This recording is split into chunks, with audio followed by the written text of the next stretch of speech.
What's up, guys? It's Emmy versus the movies. I always screw that one up.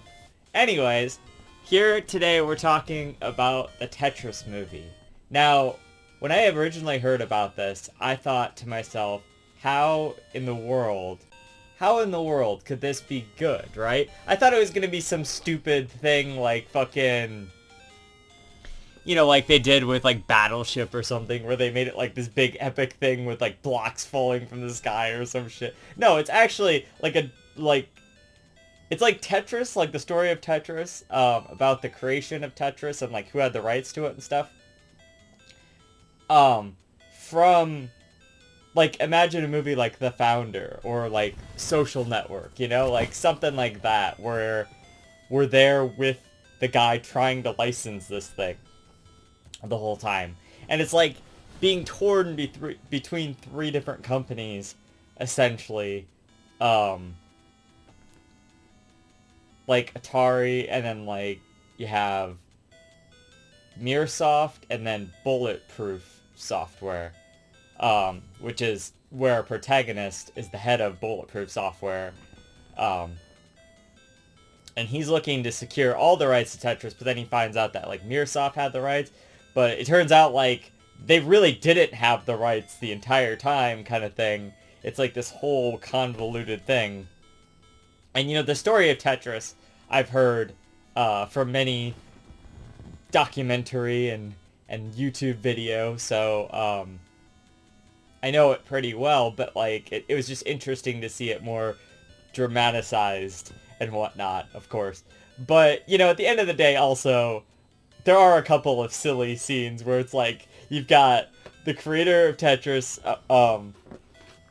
Alexei Pajanov or whatever, and then you have this guy, Hank, who's like the Bulletproof Software guy who's trying to license Tetris, and then you have the two guys from Nintendo, Howard Phillips, and then or Howard Lincoln. There's lots of Howards at Nintendo. I think it was Howard Lincoln, right? And then like Hiroshi Yamaguchi or whatever. These big names. And they're all in this car together, this one scene, like, escaping Russia, basically. And it's like, show me in real life. I want to see the actual car chase of this in real life. That this actually fucking happened. There's no goddamn way that actually happened.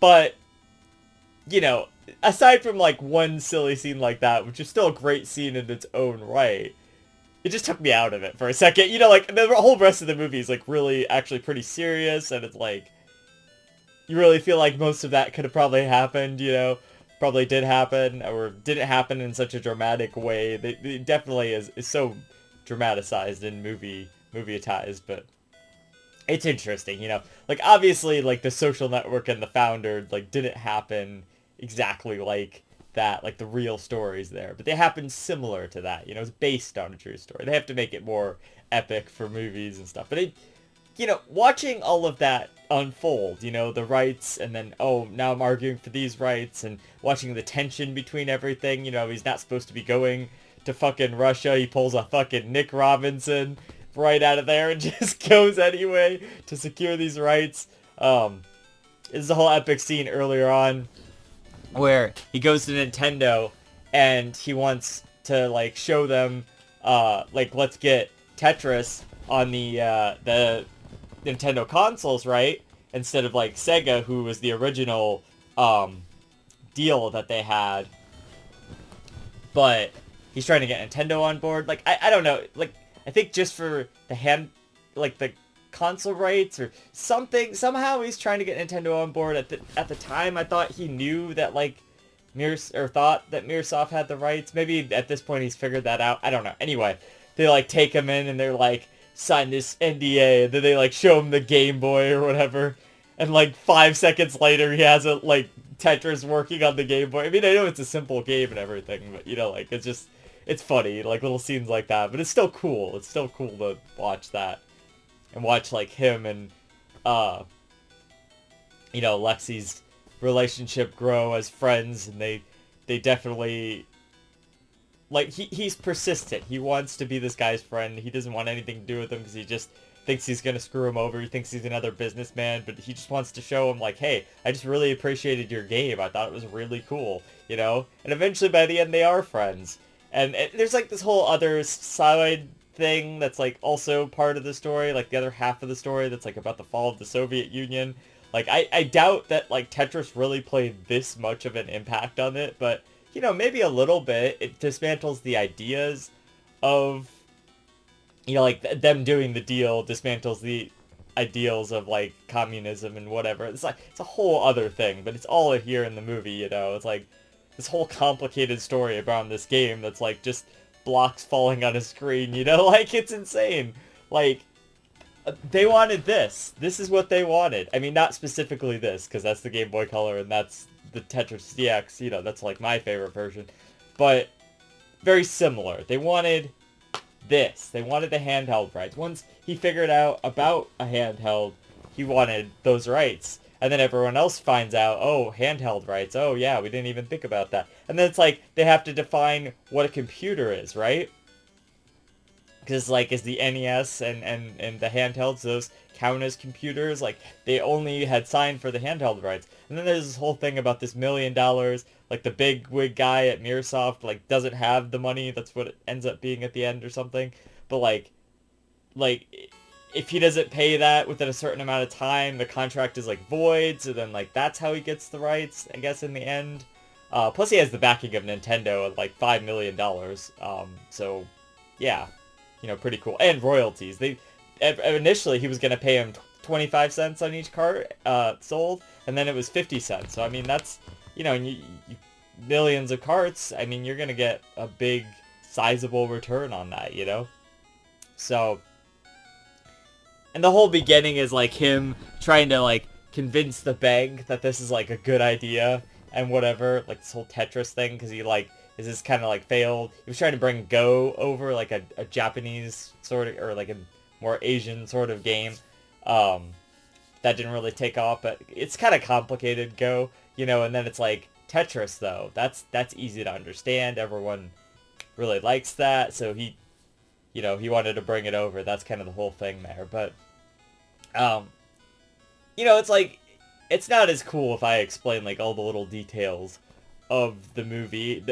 The cool part about it is, like, the dramatic nature to it, and then, like, also just, like, the tension the whole time, like, you know, how are these deals gonna go, who's gonna, how is this all gonna work out, and just, like, the back and forth of the business angles and stuff. I mean, it doesn't sound fun, but it is, I promise. It's a very entertaining movie, you know, you don't even feel the time passing.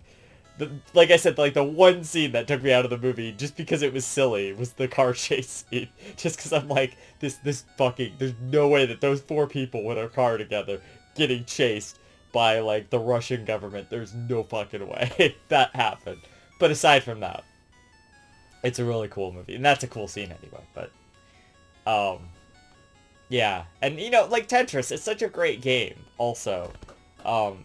So you really feel that. You feel how much that he wants this to take off. How much he wants this to, like, just be a big deal, you know? And he's looking at it monetarily. And there's, like, a side plot also about his family, and, like, he's kind of neglecting them, and, he learns by the end to, you know, connect with them as well.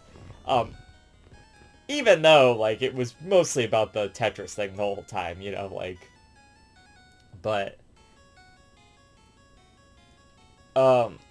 yeah, I mean, it was just a great movie. I just had a really good time with it. You know, like I said, when I heard about it initially, I was like, this is gonna be stupid. What are we looking at here? How are you gonna do a Tetris movie? But they did it about the story behind the rights to Tetris and all that. The really interesting part of Tetris. I mean, the game itself is great too, but it's just so simple. You can't really make a movie specifically about that. But it's not about the game. It's about, you know, more than that. It's about all the business deals and stuff behind the game. So, and a story of Russia, you know, so, at the time.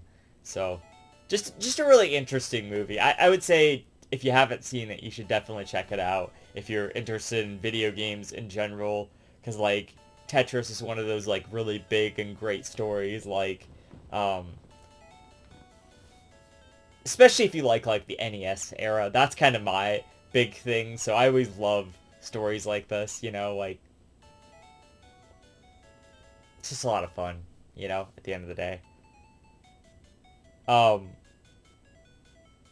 yeah, it's like it's a piece of video game history, you know, that they're talking about, kind of dramatizing, of course, but just showing how interesting it was, you know. So, um, yeah, really solid, really great movie. Um, some like epic music choices in there, I guess. Like,